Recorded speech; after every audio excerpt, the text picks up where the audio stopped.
the leopard and the dragon beast, which are European powers, rose from the sea as well. But this beast rises from the earth, which means that it must rise in a different place. Are you understanding what I'm saying?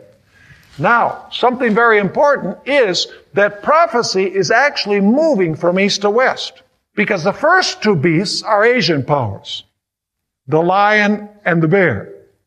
The next two beasts are European powers, which is Greece and Rome. And by the way, always moving further what? Further west. So where would you expect this beast from the earth to arise? Probably further west than Europe. And let me ask you, what is it that is west from Europe? The North America, the United States of America. In fact, it's interesting that there are no waters. It rises from the earth. Waters represent multitudes, nations, tongues, and peoples. Let me ask you, when the pilgrims came to the United States, were there lots of people living in this country? Was it like the old country, Europe? Absolutely not. There were very few living here. I'm going to give you some statistics a little bit later on. In fact, let me read you a couple of statements. One of them is by Daniel J. Burstein, who for many years was the Librarian of Congress. He says this about North America. The vacancy of North America was to prove to be its peculiar promise to the world. That is, of the United States. Emptiness was America's special fertility. And another author said this, G.A. Townsend, about the territory where this country arose. The history of the United States was separated by a beneficent providence from the wild and cruel history of the rest of the continent.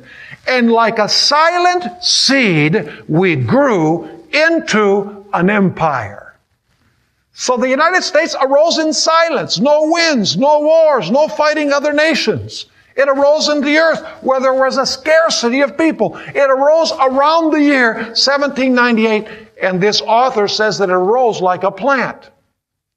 Do you know that that word that's used, I saw another beast rise from the earth, that word rise is used in the New Testament to describe a plant that grows from the earth. It's interesting that this historian says, in the last quotation I read, like a silent seed, we grew into an empire.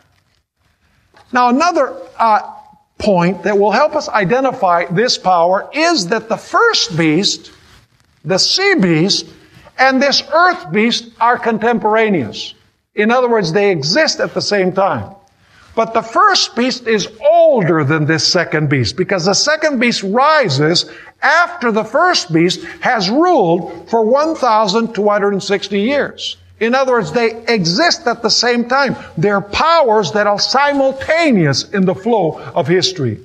And the interesting thing is that this second beast actually helps the first beast to get its power back. You know, usually when you look at the beasts in Daniel chapter 7, the bear fights the lion and takes away his power. And the leopard fights the bear and takes away his power. And the dragon fights the leopard and takes away his power.